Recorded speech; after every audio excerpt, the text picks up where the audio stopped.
Om Namo Bhagavate Vasudevaya.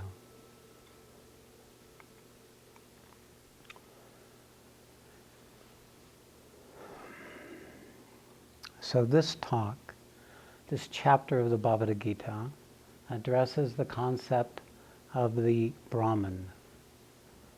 This is a principle that is being introduced in the Gita in the second step of the universal journey. And it's a stage where many souls stop at, where they meet the universal and they wink out. They cease to go forward. It's where they wake up to the essential reality of who they are without mind, without body, without identity. And they live in that effulgence. And there is no motive or drive in them for anything else. And in historical traditions, this is nirvikalpa samadhi, which often leads to the dropping of the body.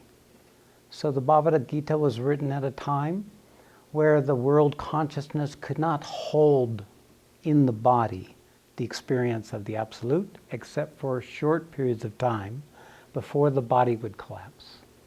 So you'll notice in this chapter, the Yoga of the Imperishable Brahman, there is this addressing of the concept of death, the idea of the passing, the mortality of bodies and personalities. This was the realization that was available to the world back then. The teachings of traditions in India, but also Buddha, focused on leaving the dimension of suffering, going beyond suffering. And the attainment was to become absorbed in the Absolute. And there was not the emphasis on devotion or the manifestation. So this particular chapter is the first chapter so far that really addresses the universal concepts. And this expression of the universal has two aspects, manifest and unmanifest. The Absolute, I call the Sat, and God, or the divine, the manifesting principle. In the Absolute, there is no such thing as this dimension. It all ceases to exist. But in the divine, there are many, many, many levels of the manifestation. Many, many planes of consciousness and beings and forces of which we are all an expression of. So we live, we experience ourselves and we experience our world and our identity in this second side, the principle of the manifest creation. But this chapter we're going to talk about the Absolute, that which exists prior to, inherent in the existence, but separate.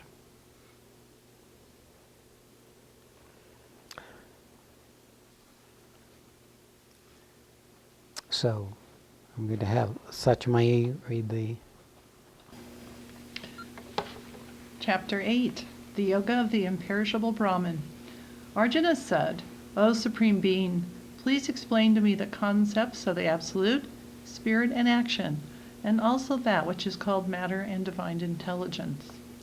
O Mahasudana, who is the Lord of sacrifices in this body, and how do self-controlled yogis know you at the time of leaving the body?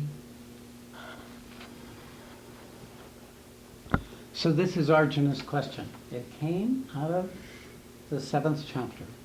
It's indication that Arjuna is curious, is open to this idea of going further that the 7th chapter addressed.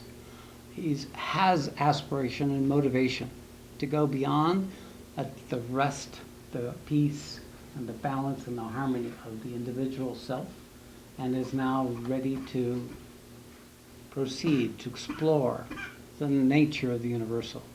So he's asking these questions very succinctly, very distinctly, and you'll notice that Krishna is responding to these questions very distinctly, succinctly. It is perhaps the greatest clarity comes in the Gita, in this particular chapter, about the nature of consciousness, its origin, its aspects, its characteristics. So this takes us beyond our assumed reality, the one that we've been living with all our lives. And we don't question that our eyes can see or that our lungs breathe. But there's this vast process that had to occur for us to see or to breathe. The fact that we have self-awareness is such an extraordinary accomplishment in the evolution of this manifestation side, that we don't actually have a framework of reference for the absolute.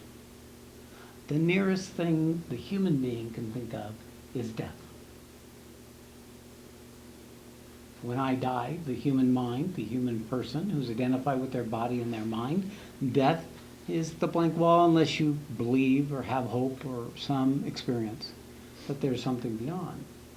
So, to begin to understand what exists beyond the domain of our human programming, of our human design, really is about stepping outside of the box, stepping outside of thinking, stepping outside of feeling, stepping outside of sensations and information and our history and our story and what people have told us and what we think history is, this puny little 3,000 years of historical record. That we're in a tiny little sliver of the reality of even the manifest creation. We have no sense of the eternity, the infinity of the absolute. So this is a departure, actually, this particular chapter from the Gita, for most parts. It's an interlude. It's talking about absolute concepts, fundamental principles that actually can only be known through direct experience. Prior to that, all you have is the word of the Bhagavad Gita or others who have traversed these domains. The fact of the matter, it's so remarkable that it's even possible to experience these domains. So the concepts are the absolute, spirit, and action. And also that which is called matter and divine intelligence. The Lord of sacrifices in the body, and how do yogis know you at the time of leaving the body. So these are the 1, 2, 3, 4, 5, 6 questions that this chapter succinctly addresses.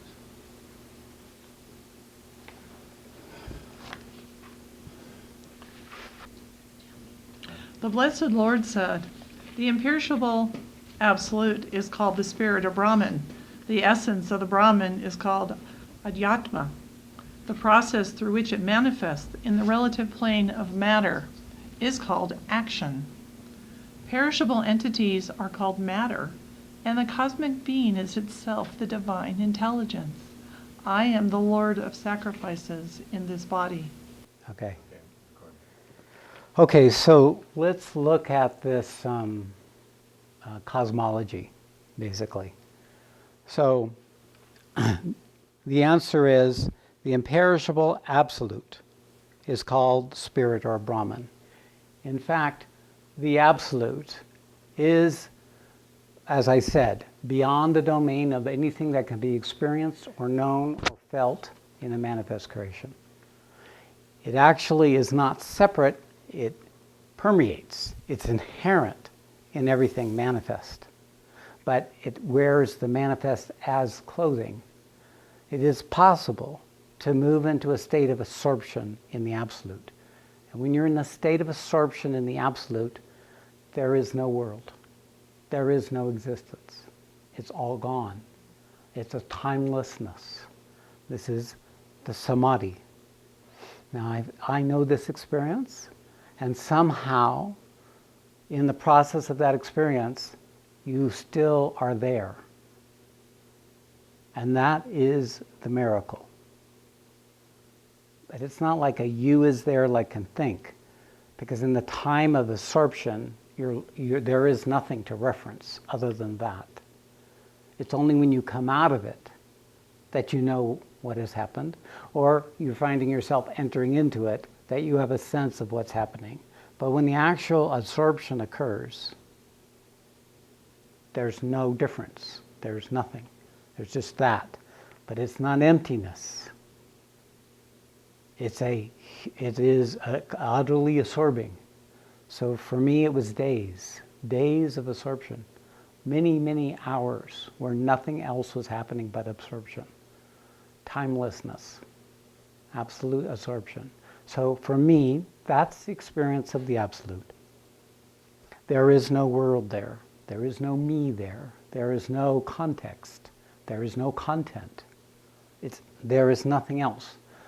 For some, I understand that is like a black hole, an absolute void.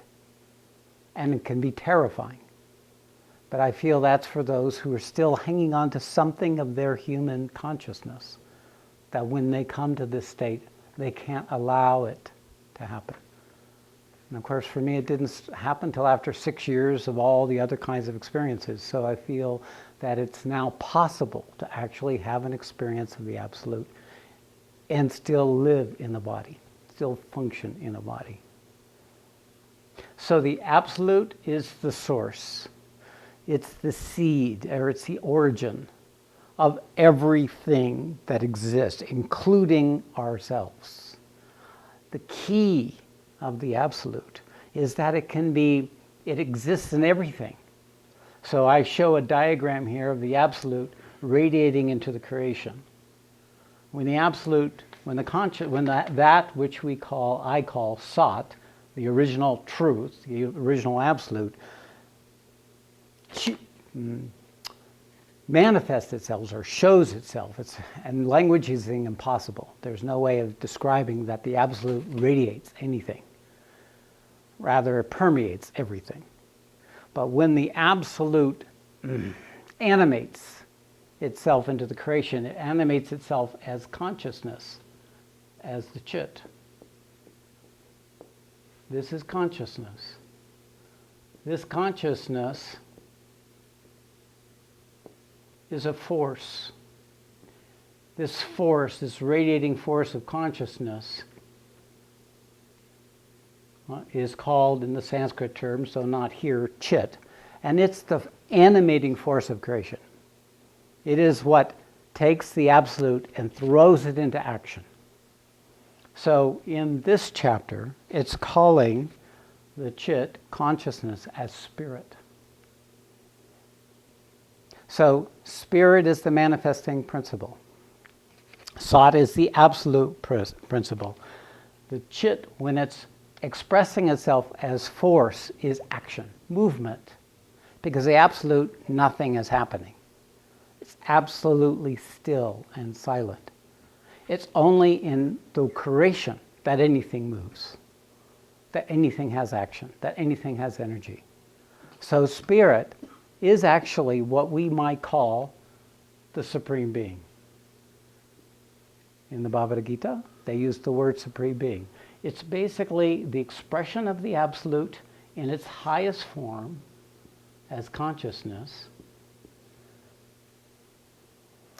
taking that absolute principle and expressing it into the creation. Now, this is not precise. This is not absolutely precise. But when one moves into relationship with the absolute, you go through this zone. And this zone is an overwhelming experience. And that's related in the Gita in the 11th chapter, where you go through this zone of the Supreme Being. And you see the Supreme Being. And what's behind the Supreme Being is the absolute. So I wanted to give the reference point.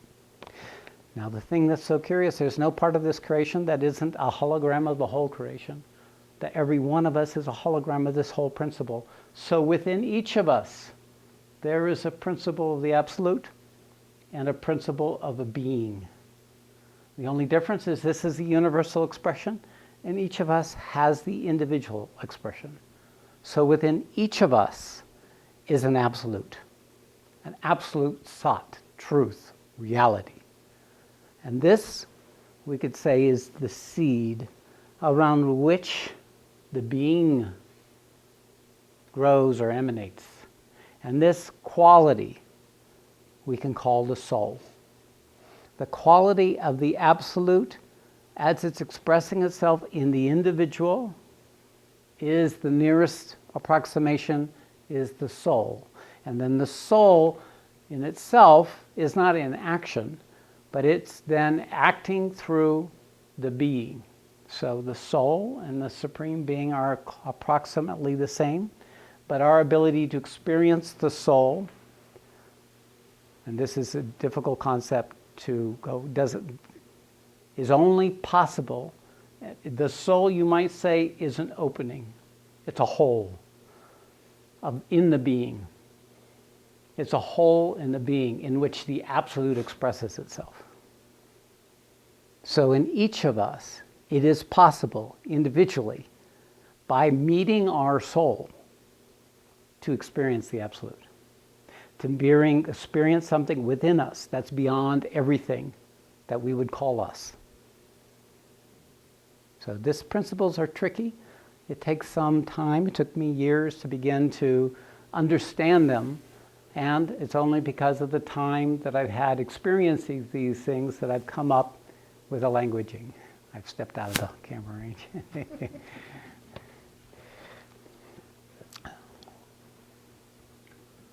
Okay. At the time of leaving the body, if anyone thinks of me, definitely he attains me. Thought at the time of death determines the state of attainment. Whatever one thinks at the time of death, he attains that state. Okay, it's good you read the next two verses because I realized I haven't addressed all the other components here. Okay. So the perishable entities are called matter, and the cosmic being is itself the divine intelligence. So everything that perishes is the manifest creation. That which does not perish is the Absolute, is the Brahman. So that distinction is the very simplest distinction that could be made.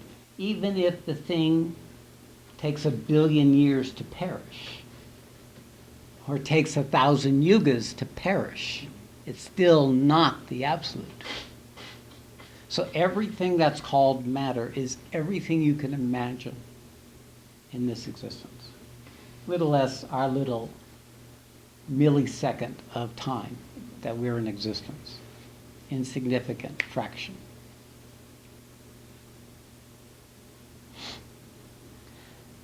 The cosmic being is itself the divine intelligence. That means the nature of our self-awareness is intelligence. The word we can use is intelligence. It's like a radiant light. It's a radiation. It's an illumination. The nature of our intelligence is that which looks, that which experiences, that which can know, that which can understand, that which can learn. That radiating intelligence isn't our mind. It exists superior to our mind. It exists prior to our mind. As a matter of fact, it's out of that intelligence that mind began to take shape. You might say that the intelligence in its interface with matter became mind. And mind is that which records what happened and what didn't happen, what it learned, what it lost, what it gained. It's that which gets information. So the intelligence, when it enters into matter, becomes mind, and then of course mind becomes the structure in which the rest of the creation, the frame in which the rest of the creation evolved. So with consciousness, with chit, is an inherent intelligence. When the Absolute, the Sat, steps into the Tat, the creation, that activity carries with it inherent the capacity for action and this quality of intelligence. For each of us, for each self-aware human being, it's expressed as this ability to choose or create and to act. So it's the ability to know and the will to take independent action. In the human form, this will, this intelligence is at its highest expression. In the rest of nature, it doesn't have the same freedom. And the rest of nature is bound by nature much more than we're bound, though we're very bound relative to absolute, relative to truth. Nature is much more bound. Nature is run by its programming, by its instinct. And the deers that are in the alfalfa fields down in the valley, they're resting peacefully in the alfalfa fields and feeding freely. Their apparent happiness is unknown to them. Their apparent peacefulness is unknown to them. They are simply existing without a self-awareness, without an idea of a future or an idea of a past. Everything about them is shaped by their instinctive drives, their needs, their requirements for survival and success. It's only us human beings who would get bored sitting in the alfalfa field after a few hours. And say, well, look, let's do something else, Let's go for coffee at least, or go for a movie, or have a fight, anything. But sit in the alfalfa field being comfortable. So the nature of us is restlessness. The nature of this creation is restlessness. And with this intelligence comes this greater restlessness. If you look at human beings these days, we're endlessly restless. Look at yourself, endlessly restless. It's the nature of the human condition. What's the nature of truth? Endlessly still. Unchanging. Immovable. It goes nowhere. There's nothing to get, nothing to lose. It can't even say it is. So this is why it's so difficult to grasp these concepts of absolute spirit or soul and matter and body.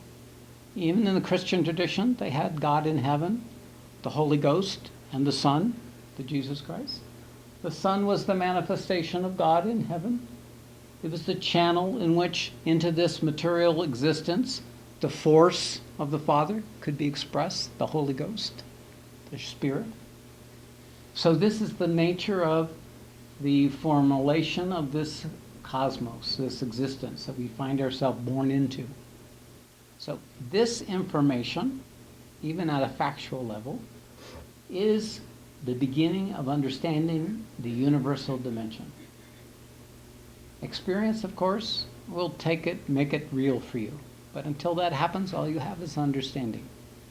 And that's what this chapter is forming. Then there's this concept of the Lord of Sacrifices. What is the Lord of Sacrifices? It is that to which we offer our action. It's that to which we knowingly or unknowingly offer, whatever that may be. It might be to make more money, to make the effort to kill a deer or climb a mountain. We're making an action in a sacrifice for something that isn't currently available to us. So on the spiritual path, it's when we have this feeling of something greater, a connection to something greater, then the effort we take, as expressed in the 5th chapter of the Gita, or the 4th chapter of the Gita, of the Yoga of Renunciation. Is that correct? No, the Yoga of Knowledge. This is where all the effort we're taking, we're making a sacrifice to something greater. So what is it that we're sacrificing to is not out there. It's in here. But it seems like it's out there. There's this sense that we're doing all this for God, or we're doing all this to attain something, we're doing all this to reach something, but that which we're yearning for or striving for is actually that which is striving. It's the source of that which is striving. So to be the Lord of the sacrifice, to find the Lord of sacrifice, is to find that place within yourself that's the same as you're seeking. Because once that which you're seeking is found, it's yours. So there's no longer anything outside of you. So the Lord of the sacrifice is the same thing as the Absolute, the same thing as the Supreme Being.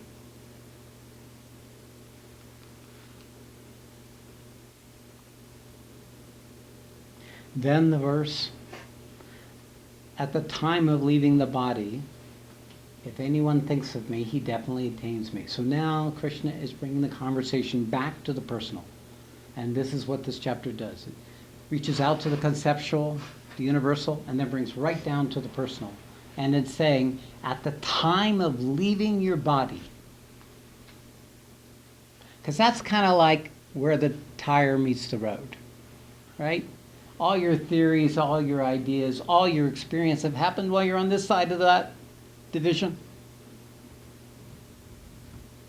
So do you know for certain that what you've experienced on this side, even if you've experienced subtle planes and had visions, how do you know?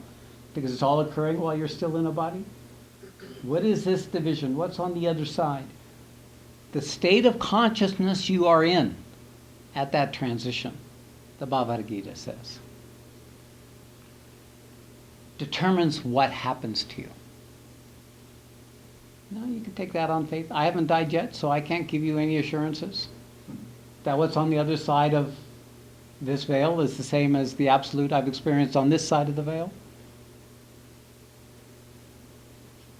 This would be a leap of faith to say that it matters, the consciousness I'm in at that point of my life. And how can you hold on to your highest possibility at that moment when everything's starting to fall apart? I'm having so much trouble in my digestive system right now. It's just a lot of trouble. So I've been able to digest food effortlessly all my life, and now I'm having trouble. So the body starts dominating. It starts demanding attention. It starts requiring things of you that it didn't before, and the thing that worked fine doesn't work anymore. That's when you notice it, right? It's when things start breaking down. So how can you hold on to your reality? How can you hold on to the highest possibility in you?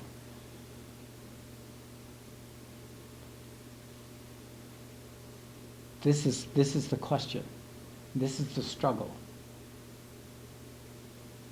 So when I am in pain, or when there is a lot going on, or when I get put out out of anesthesia, who's there?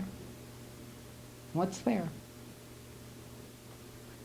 Can it see accurately what's there? What is the state of consciousness? Is truth still there? Is God, the highest possibility that you know of yourself to be, still there? How can you hang on to that when your time of death comes? If you're not drugged out for the easy exit that here in the West everybody gets, where you're not even there to know you're dying, how can you stay present enough to know that you're at that critical point? What would allow that sufficient force of consciousness in you to be present enough at that moment of death? And that's what the next verse addresses. Thought at the time of death determines the state of attainment. Whatever one thinks at the time of death, he attains that state. Therefore, always think of me and fight, surrendering your mind and intellect to me alone. Thus you will attain me, there is no doubt about this. Through the practice of constant contemplation, if one is linked with the Supreme Being and his mind does not go anywhere else, he attains him. When one constantly contemplates on the all-wise, timeless Being, the sovereign master of all, the subtlest universal sustainer, the form beyond human imagination, effulgent like the sun, and far beyond the darkness of ignorance, and meditates on the ancient Being with devotion, fixing the vital breath between the two eyebrows, he reaches the supreme divine state. So here Krishna is revealing how to make this transition, what it takes. It goes beyond commitment. You actually have to have experience. You have to have something in which you can hang on to, in your awareness or in your experience, that lets you know that of your innate nature, of your truest part of yourself. You have to have some relationship with it. And that relationship needs to be strong. It needs to be strengthened. There's no greater undertaking for any individualized expression of the Supreme Being than to know this experience. It's the completion experience. It's the end of the game. The universe, the creation ends in the attainment of an individual who becomes the Absolute.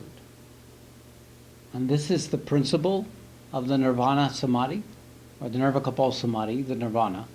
The absorption, the absorption in the reality of who you are. Moving into a dynamic relationship with that principle is the whole journey of all the experiences, all the spiritual experiences, all the things that occur is in this strengthening of this connection with that divinity that lives within you, even if at the time you think it's outside of you. It's you who are experiencing the connection, and that you, that I amness, that principle of existence, of intelligence that you are, is what it is you're seeking. Therefore, you have to think of me always and fight. Surrendering everything else that you have made important, every other consideration that you've put in your way, every doubt, every resistance, every rebellion, every struggle to one side.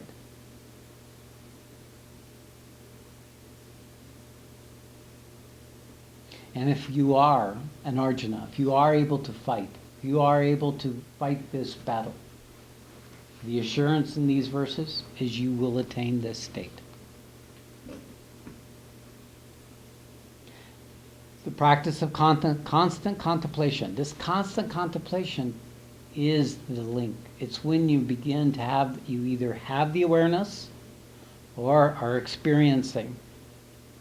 Either are expressions of that sense of the moving towards the universal. It's the individual moving into relationship to something larger than itself.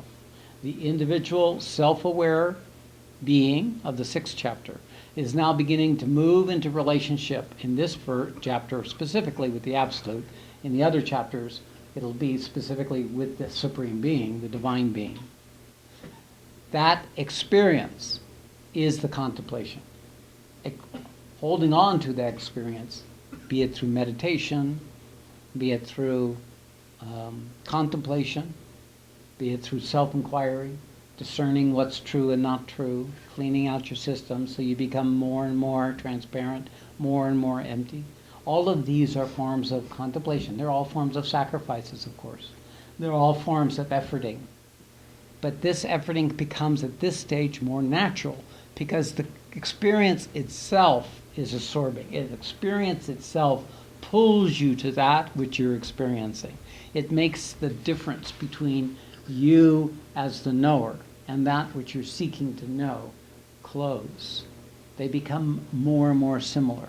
And in the process, the frequency of consciousness, of the individuality, begins to increase and increase, becoming more and more intense, more and more absorbing. And this absorption, this devotion, this aspiration is what moves you into a state where at some point your frequency can match the frequency of the Supreme Being or the Absolute. Then the Absolute has found itself in you. The universe has waken up as you.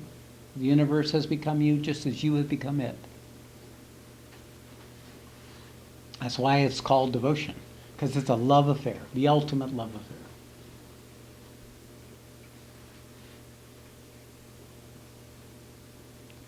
When one is linked with the Supreme Being and his mind does not go anywhere else, that means that being linked with this experience of the Supreme is what samadhi, is what meditation is, and it's what samadhi. So samadhi is meditation on steroids.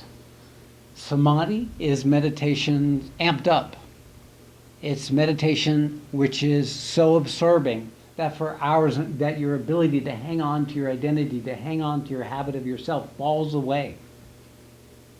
So that you have to reclaim it after a while. You have to build it back because it gets so stripped away. This can be very disturbing for an unprepared soul. Well, you wonder who you are. You lose your sense of identity. And what you're looking at looks like a black hole. Looks like the end of you. The end of existence.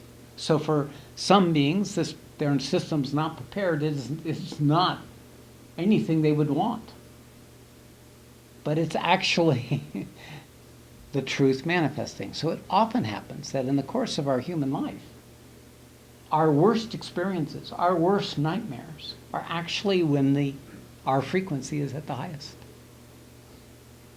It's when we're closest to the nature of the truth of things than we can imagine in our little puny minds or life story. So when we are linked with the Supreme and the mind does not go anywhere else, then in that absorption, in that relationship, then something of the Supreme stays with you when that experience fades away.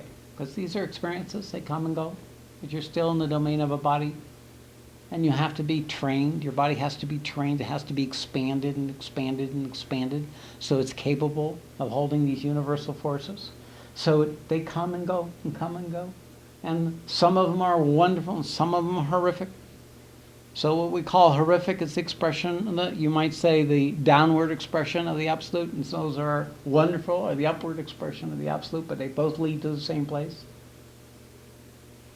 There's an ascending action and a descending action, both lead to the same truth.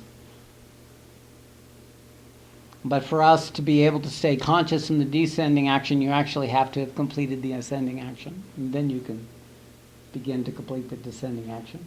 But in the journey, as we'll talk about later in this chapter, there is two paths. One is the path of light, and one is the path of dark. So the path of light everybody likes. The path of dark nobody likes. So then this verse I love to say, so I'm going to read it again just because it so describes it. Verse 319. When one constantly contemplates on the all-wise, timeless being, the sovereign master of all, the subtlest universal sustainer, the form beyond human imagination, effulgent like the sun, and far beyond the darkness of ignorance. This isn't describing the Absolute. This is describing the Supreme Being. Only the Supreme Being can have qualities. The Absolute has no qualities. But this is what it feels like, effulgent. It's effulgent. Timeless. Time disappears when you're in the effulgence. There's timelessness. There's no form. There is no content. There's no... the density disappears. Your frequency comes so that the density of existence fades away. And it's just this subtlest energy field. But it's not settled in your experience if you're able to experience it fully. It is a radiant reality. Beyond human imagination, effulgent like the sun, far beyond the darkness of ignorance. So, when you come back from such an experience, you come back into ordinary human consciousness, it automatically illuminates and lifts the frequency of your consciousness. You feel uplifted. A minute of this can be weeks in the human life of an uplifted consciousness. A second of this can change your reality because the frequency is so different from the normal human experience that it creates an irrevocable shift. This is the difference between what's available to us as individuals on the spiritual path in terms of what we can feel within our bodies, what we can experience in our expanded awareness, what we're able to hold, and the universal, and the forces that are engaged in the universal. Beyond imagination, I am certain that my body can only hold so much. And I've been able to only go as far as this body is allowing me to go. And then it starts breaking down. It can't hold up because the body wasn't designed this way. So you only need to go so far. After that point, you don't need a body. The body would be just an instrument of your manifestation until you're done. So these principles, these things I'm describing, are very radical, are very extreme. It's not about keeping your, having your cake and eating it too. It is not about hanging on to some good things in this life and also having God and truth. It's no longer possible when you move into the universal. Everything starts getting stripped away from you, either through your collaboration or the universe will come in and take it away. You have to be stripped down to nothing to go through the eye of the needle to this threshold of the reality of who you are. So it's no longer compromises are possible. No longer making deals with the universe is possible. It's not even about a commitment. It's like when you step off a cliff, you can't say, oh, no, I don't want to fall. There's a certain gravity, an inevitability when one has stepped into the universal. The universal takes over and starts a process in which the only effort you take is to surrender and to keep surrendering and letting go, and getting off it. Because all that is just scrapping, clinging to some old notion of happiness or safety, which is no longer relevant when the universe takes over. So I lose a lot of people in this chapter.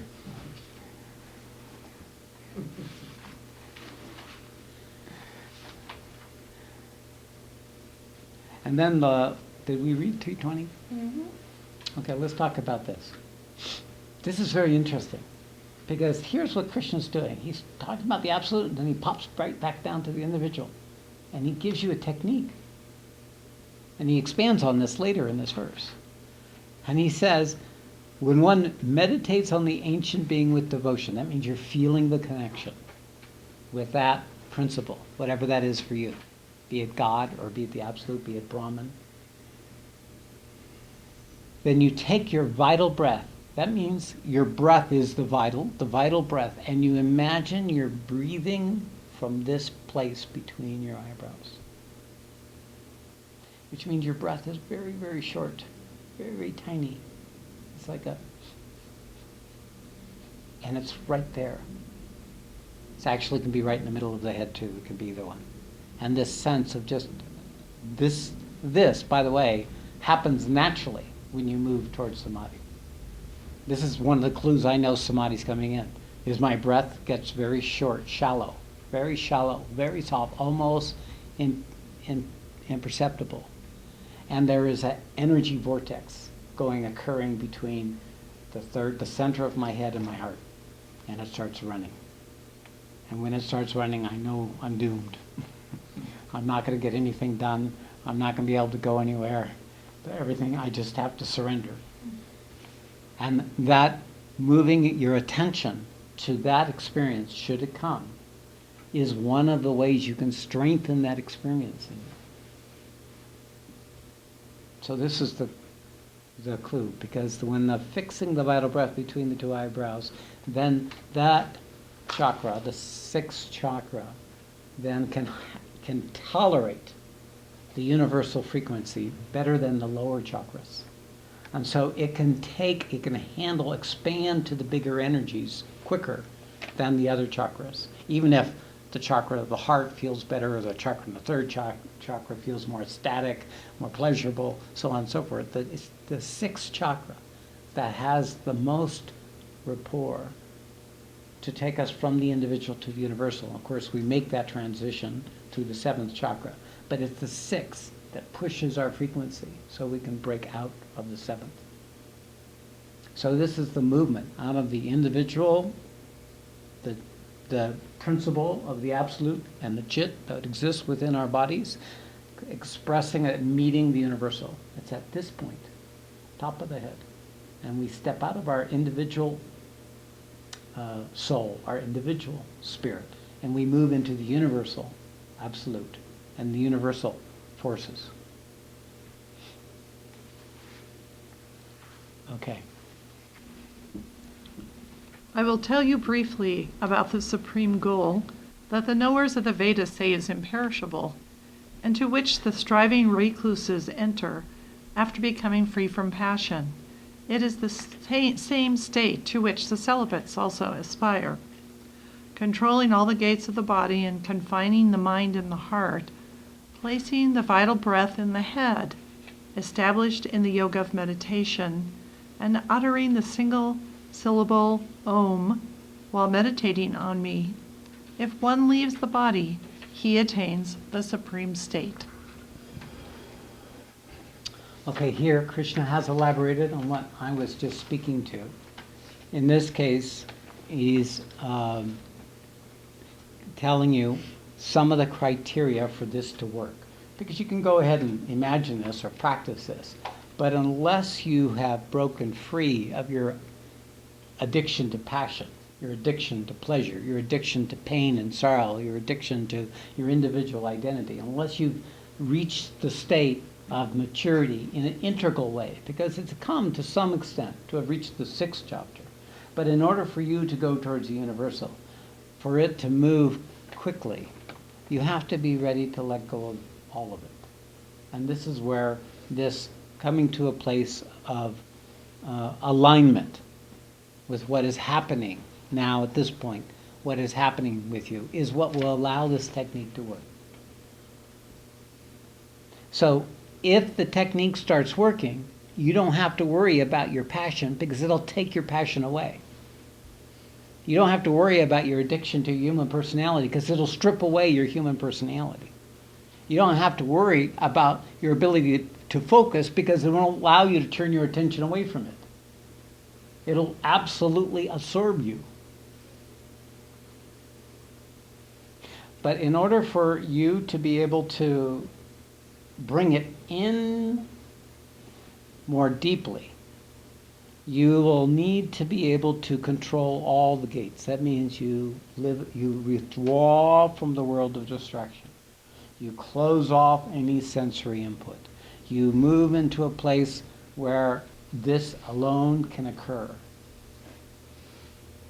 And you take your intelligence and place it in your heart.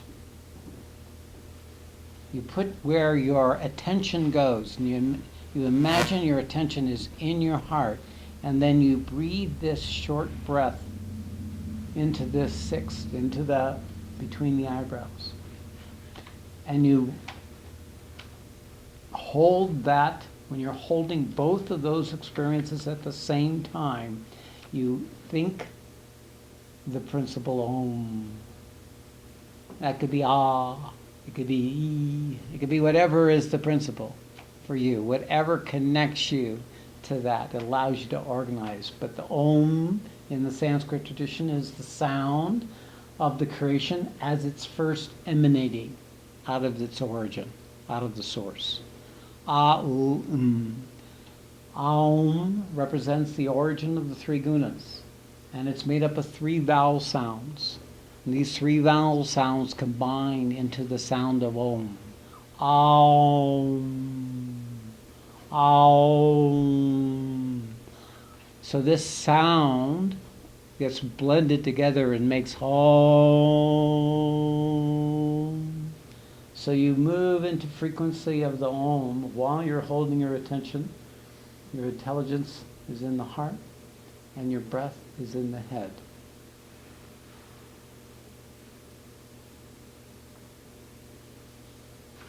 Stay there as long as possible. And then you repeat. And then you repeat. And then you repeat. And you keep doing it, doing it, doing it. Now the rest of your life has to be aligned. You can't just go to Starbucks and go out to the movie and visit your friends and talk to your girl, and get on the internet. And you can't have those things go on concurrently. At this point, these techniques don't have much force because we're endlessly distracting ourselves. We're actually giving away the force in us that would allow our frequency to stay high. So we're basically always draining our energy with all these distractions so that these techniques can't work. And unless you're living the life of a disciplined renunciate, you're not going to be able to make this technique work until you reach that threshold in your relationship with the universal where it comes in and assists you in the process. And at that point, you're no longer interested in all those other things. It takes it away. And this becomes your absorption. So now remember, this is the 8th chapter of the Gita. It's talking about severe renunciation. It's talking about cutting off your individual existence, and dedicating it fully to the universe. So this is what the sannyasis did. And in this chapter, the focus is on this aspect of the path, which is only one half of the path. But I want to speak to this in the same relative terms this chapter is revealing. It's because you're beginning to see the nature of the universal, and it is absolute, black and white. You're free or you're bound. You're in ignorance or you're enlightened. It is a place of extremes. And people who travel this path, this is the journey they travel. No bullshit. If you want to become something other than a human being, then you're going to have to cut out the human being in you. You have to be willing to become something absolutely other than that. And most of us, this is unimaginable.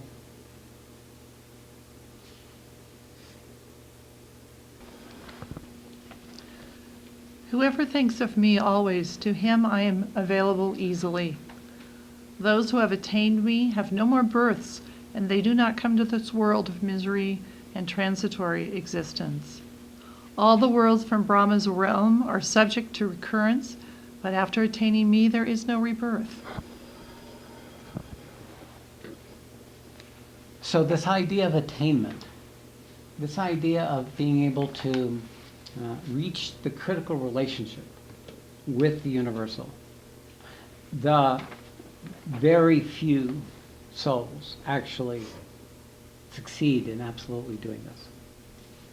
And those who do, should they come back, there's nothing for the karmic world to bind to. There's nothing the world can grab onto. Whatever actions they may take through their body, mind, vital is always just an expression of this absolute state of the occupied consciousness. It's just a show with no substance. It's only if the purpose of the soul is to manifest, then there is something more of the personality that comes back. But one good example was Ramana Maharishi. He basically came to the realization at the age of 16.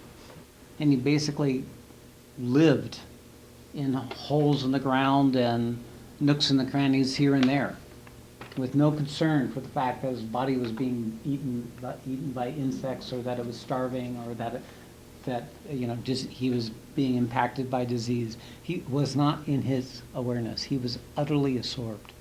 Somehow his body survived. And then others started noticing that he had this incredible radiance, and they started finding a place for him and tending to him. And basically that's what happened. And he really manifested because others came forward and kept his body alive. And what his main teaching was to sit and just to be what he was, the absolute. And through him was like an opening of the universe. And just by sitting in this radiance, people could draw benefit. So those who come from this tradition, the path of knowledge, the path of jnana, this has been, up to now, the highest expression that was available for mankind on the planet of this attainment. Otherwise, it occurred after death.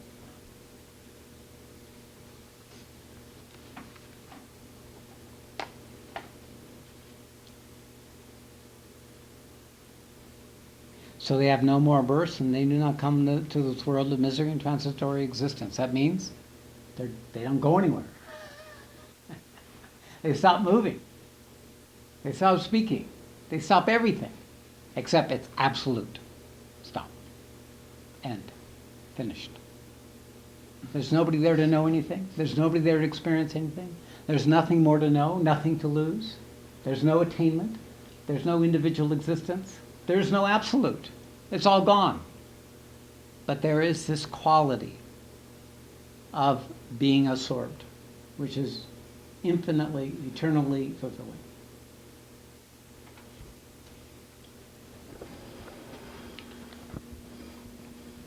Those who have the knowledge of Brahma's day, that lasts for 1,000 yugas, and also know about Brahman's night, that lasts for 1,000 yugas, are the real knowers of time.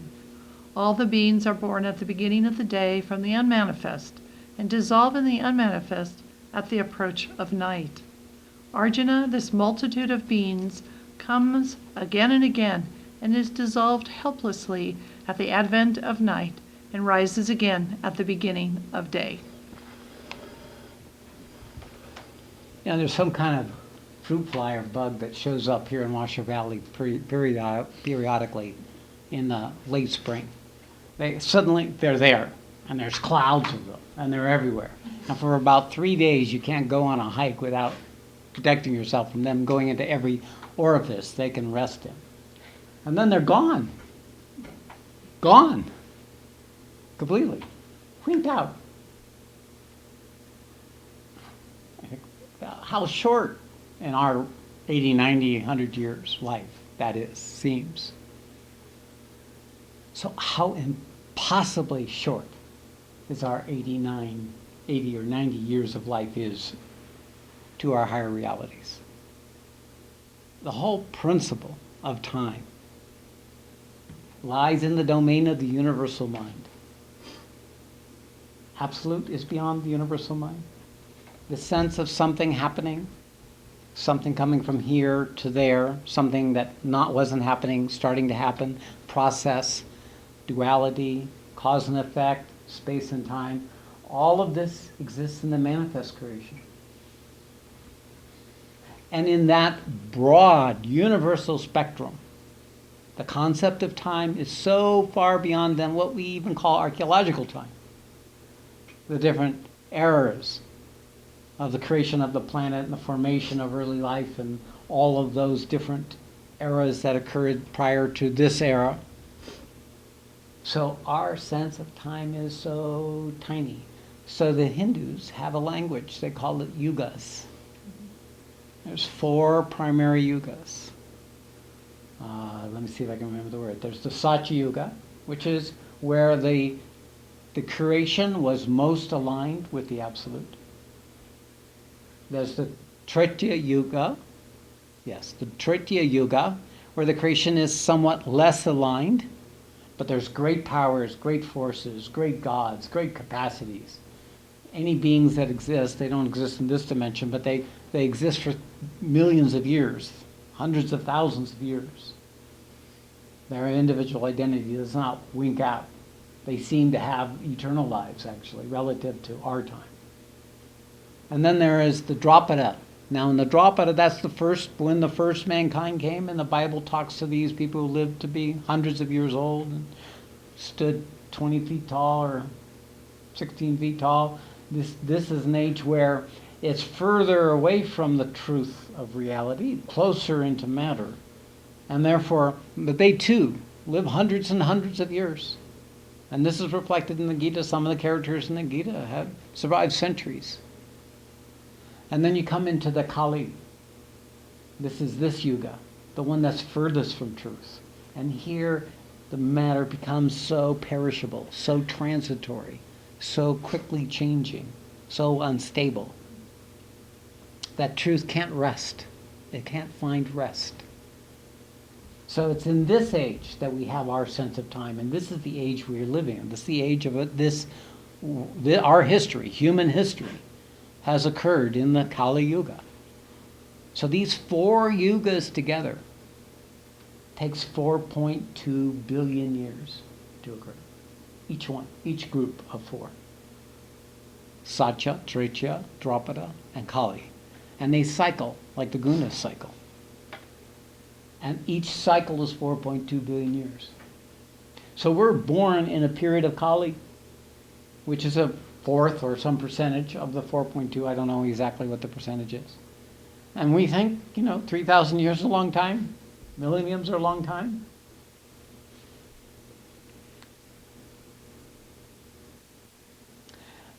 But this creation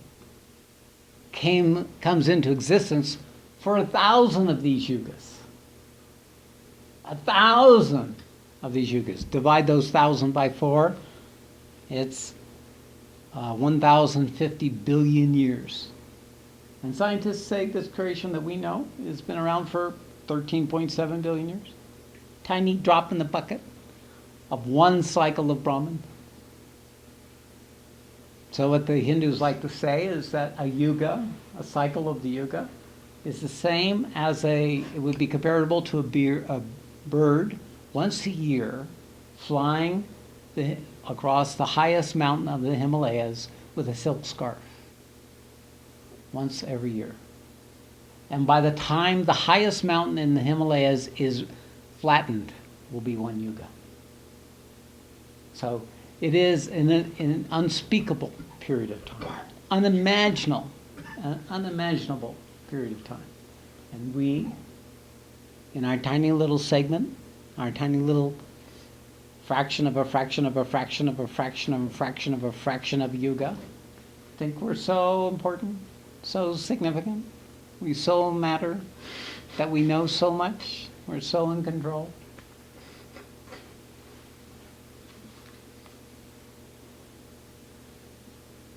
We're helplessly thrown into this. This creation is untold multitudes, unfolding endlessly. They're all expressions of the Absolute. They all have that same validity, the same fundamental reality that we have that makes our fundamental reality. But all that we've built, all that we've created, all that we've imagined, all that we could imagine has come and gone so many times, it's innumerable. You do not exist as an individuality. Your eternal nature is not this particular portion of the creation that you think you are at this moment in time. You're the whole thing. You're the endlessness of time and that which is beyond time. So when you get this kind of a perspective, you can begin to see how petty, how small, how stupid, how mean, how ignorant we are. And so it gives us some humility, some frame of reference. When the universe begins to come, this is the experience, humility. Oh my God, I had no idea, no imagining that it could be so vast.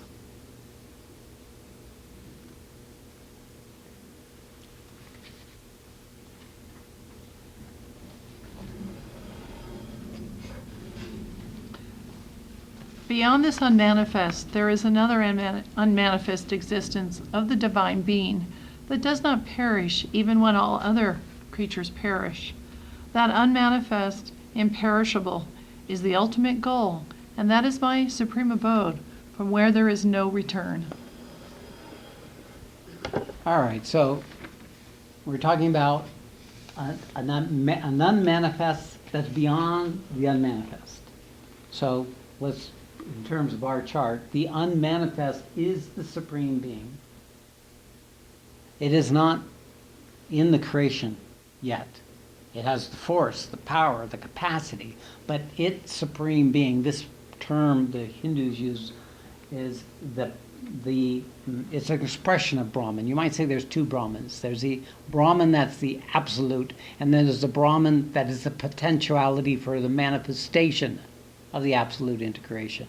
So the Brahman that's typically used in Sanskrit is this one that's the potentiality, that holds the potentiality for the creation.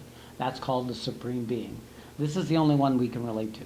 This is the only one we can, in any mode at all, begin to merge with or become one with. Because beyond that point, there's nothing.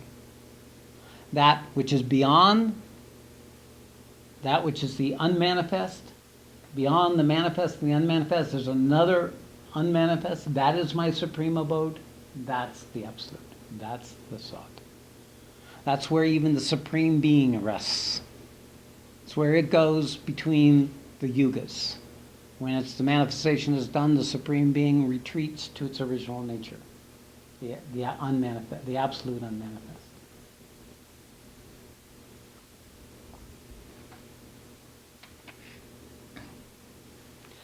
From that point, there is no return.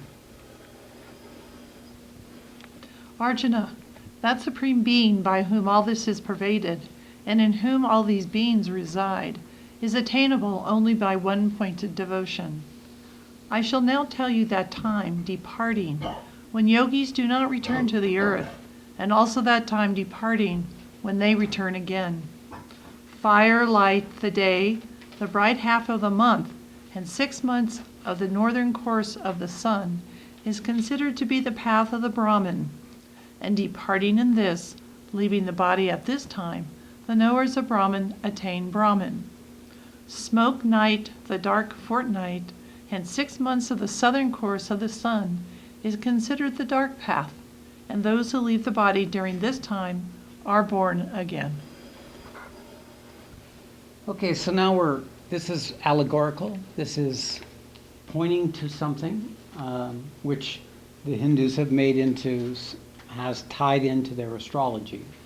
And the astrology basically says the sun starts moving to the north between December and June. So that's called the period of the light path. And that in the Hindu tradition is the favorable time to die. The favorable time to die is from December 21st to June 21st.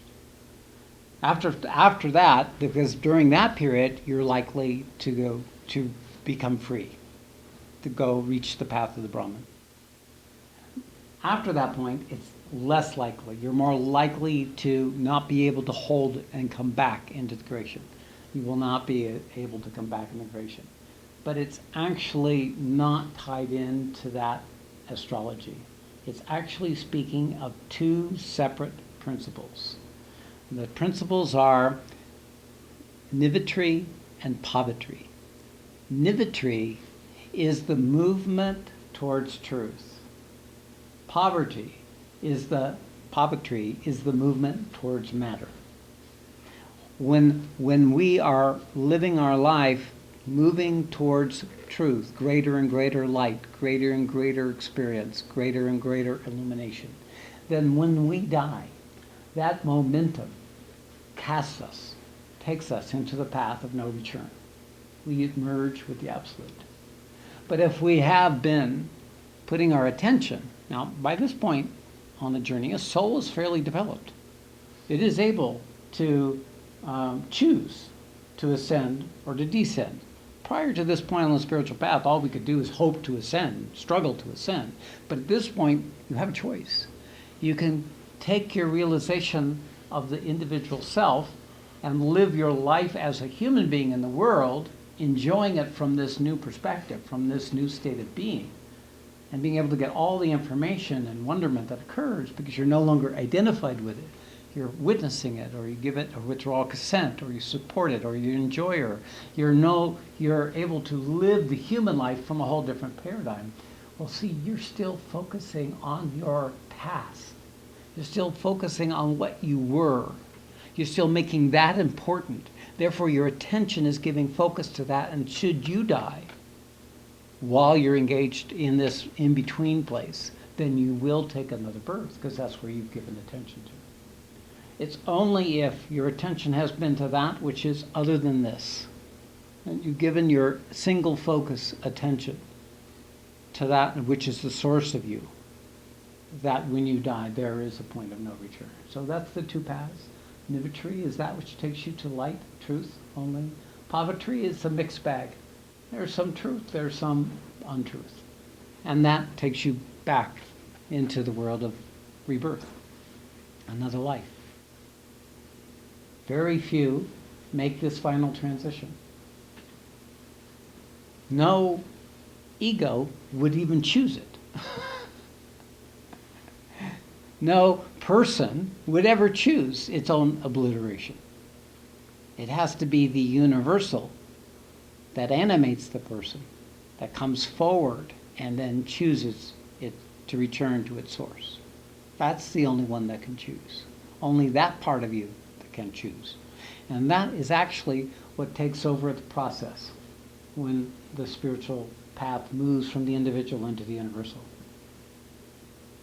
So in a way, we can't say right now, oh, this is what I want to do. Or do I really want to do that? I think I'll enjoy this a few more incarnations, revel in what it was to be human. Of course, it's a crapshoot. Every time you take a birth, you can get crapped out. You can be real miserable. That's the danger of allowing the rebirth, is more suffering until you come out of it. You would come out of it. You might find yourself in a mental ward. You might find yourself on, medications that allow you to function. This is the nature of the crapshoot that it is to take a birth. Okay. These are the two paths, light and dark, considered to be the eternal paths of the universe. Departing by one, rebirth is not attained, but departing by the other, rebirth is a must. Knowing these two paths, the yogi is not confused at all. Therefore, Arjuna, always be steadfast in yoga. The yogi who knows the above goes beyond the fruits of all action that come from the study of the Vedas, sacrifices, austerities, and charities, and attains the supreme abode. Om Tat Sat. This is how Gita was revealed by Lord Krishna to Arjuna in the 8th chapter of Gita, entitled The Yoga of the Imperishable Brahman. So basically what it says is that when you come to the self in the 6th chapter, and you choose to go in the 7th chapter to move towards the universal, in order to proceed in this journey, you do need to keep up acts of sacrifice, charity, and austerity. You can't just kick back. Even though the true realization has come, and you know yourself as that which lives beyond this body, that which is not this personality, it doesn't have enough strength not to be absorbed back into the human identification. At other times in your life, and other lives down the road, it's only through continuous practice, continuous effort, continuous focusing, beyond that first realization, can the possibility that this part of the Gita is pointing to be realized, be fulfilled.